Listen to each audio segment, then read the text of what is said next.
What's up, y'all? Teagues coming at you from OHSU, Oregon, Portland, Oregon. I'm sitting right now on the balcony overlooking the beautiful Wilmette River, which flows directly through Portland.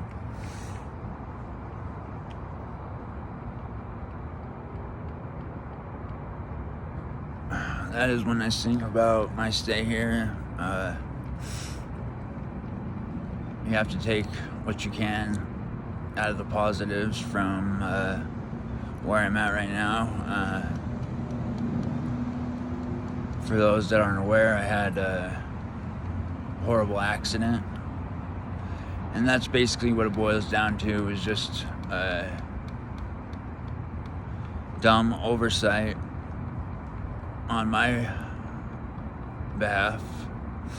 Just a split second of not thinking, of being really dehydrated and taking a swig off of a unmarked bottle that I thought was water. It was clear, smellless, and it was a caustic chemical, a high concentrate fertilizer that instantly burned and destroyed my throat and esophagus, the upper part of my stomach, and my mouth. Burning my mouth, my gums black, just like that.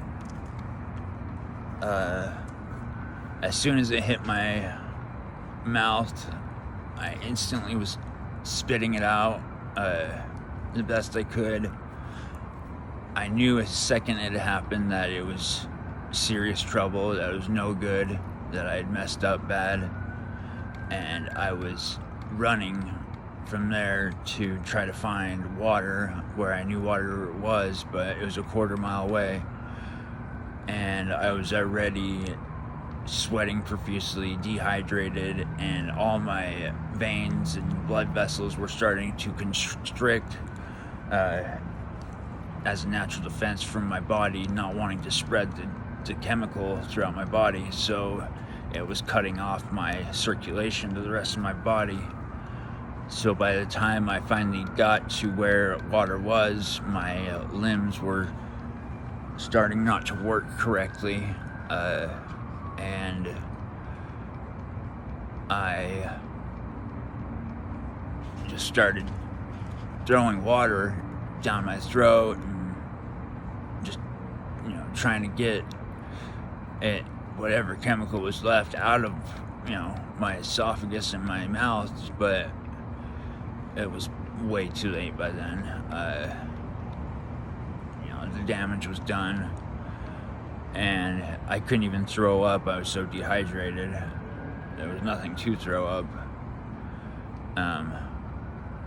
And when somebody finally got the manager of the farm, and he came over, took one look at me, and saw how badly my mouth was burned, instantly threw me into his vehicle, and the a-hole, we had like 4 locked, and chained gates with padlocks on them going out to get out of the farm, and he stopped at each one, undid it, opened it up, we drove through it, and then he stopped and shut it. He had no idea how serious, it was, because by then I was literally dying, and time was precious, so something I didn't have a lot of.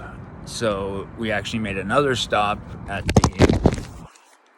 the office house and got the office manager, who had some nurse training, Dawn, and who drove me to the hospital, which was about 40 minutes away in Medford from Gold Hill.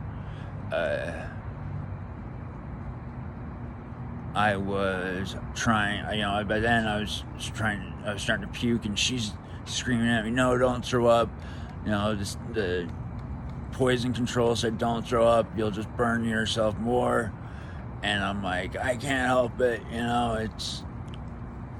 but I'm just covered in snot and drool and throw up all down my chest. My shirt was just saturated in it. My pants were. I lost my phone in the car. And by the time we finally got to the hospital, I was, passing out, in and out of consciousness. And they're like, hey, hurry, get out of the car. And I'm like, no, I can't get out of the car. I can't move. And so, the guy that I had rode into town with, Ethan, who, now I look back, he's totally autistic. He just had no concept that he needed to help me. And Julio, the manager, a Hispanic guy, didn't even pick up on it. And Don, the other one's like, seriously, what the hell are you guys doing? Pick him up, get him in the hospital. So they pick me up, throw me in a chair, take me into the hospital, and they see how bad I am. There's 150 people in the waiting room, and they just pushed me right past all of them, took me right to the back, and just cut my clothes right off, so I'm butt naked. And they are trying to find a vein in me to get an IV going, and they're just poking the crap out of me. But my veins were so restricted, and I was so dehydrated that there's no way that they could find a vein at that moment. So I passed out, and I come to because I felt like 6 pairs of hands grabbing my leg and holding me down, and it brought me to, because it was just like, what's happening, and all these people are like just all their weight holding me down. And then right then a guy with like a drill, seriously, it looked like a DeWalt drill with a freaking drill bit in it, starts drilling into my kneecap, just, and I felt every turn of that freaking drill bit into my bone, and it was the worst pain I've ever felt in my life. I was screaming at the top of my lungs, like, oh God, please stop it, no bro, no, don't do this, just flailing and screaming and kicking, and they're just, didn't even care. They just drilled right into me, and I passed out from the pain, and then I came to screaming again. And by then they're like, hurry, hit him with some ketamine. And they hit me with some ketamine on my nose. I didn't even feel it, it didn't even touch me. I was just like, ah! And then they, pushed in a bunch of drugs, and I, boom, was out, Well, I guess after that, they, saw how bad I was, and instantly called the helicopter. Got me into the helicopter from Medford Hospital, and flew me 4 hours from Medford all the way across the state to Portland, to OHSU, which is a university hospital, because Medford wasn't equipped to deal with the severity of my injury. So I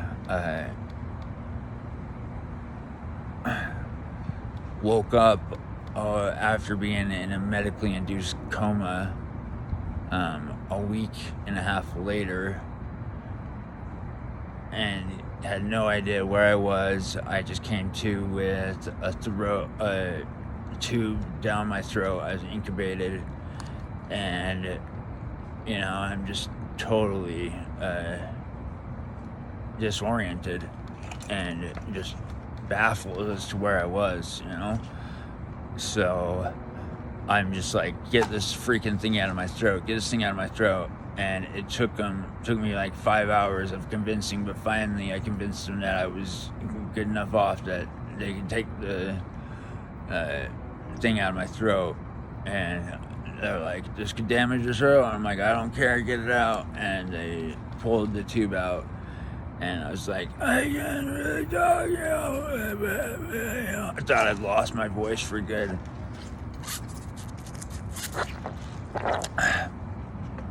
After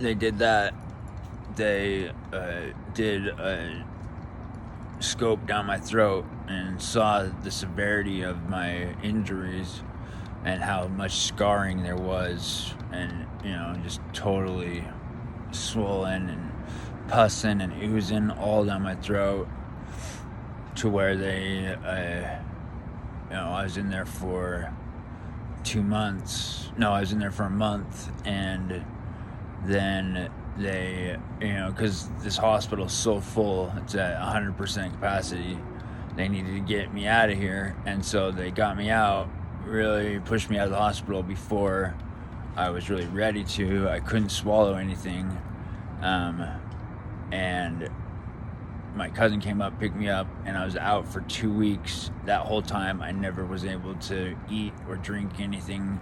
I threw everything up that I did drink, and I eventually had to check back into the hospital because I was dying. I was starving to death. And since then, I've had like 20 different surgeries. I've had 4 chest tubes. They went in with another scope and they punched a hole into my throat, perforating my throat, which makes it so they can no longer work with my throat, so they have to cut my throat out and take it out, because all of the spit and saliva and liquid that was going down my throat after the hole was in there was going in my chest cavity and created a pocket of infection in my chest, which a lot of people die from. That's why I had the chest tubes, and they went in and they cut my throat right here, and they diverted my throat to where now whenever I drink anything, it just comes into a bag in my throat.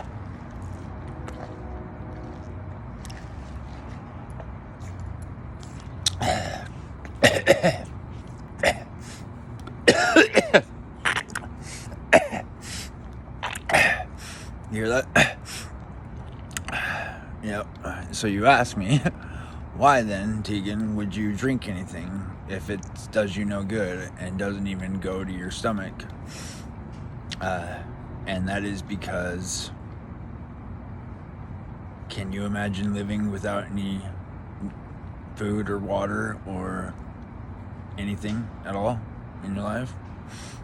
Just being able to take a drink just to wet this part of my throat, even though it comes out, psychologically does a lot for you. So I'll take it. It sucks, but I'll take it. Anyways, I'm constantly carrying around this thing.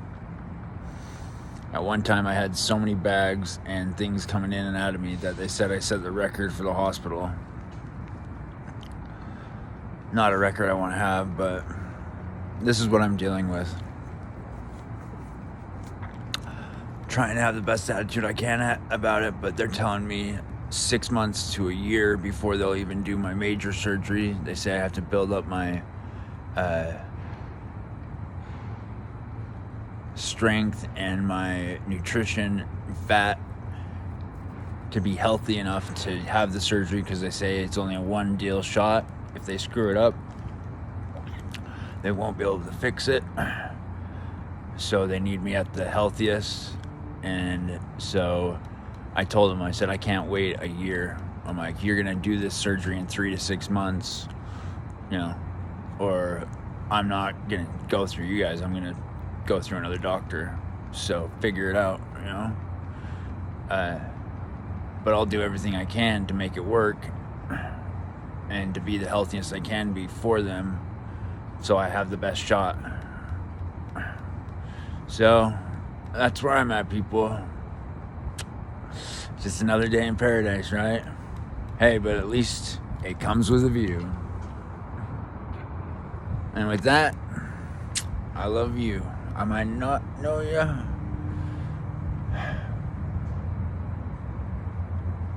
I might not know your problems. You might not know where you're at in your life, but just know that the struggle is real. We're gonna get through this. I'm with you. I love you. I wish you the best. And right on.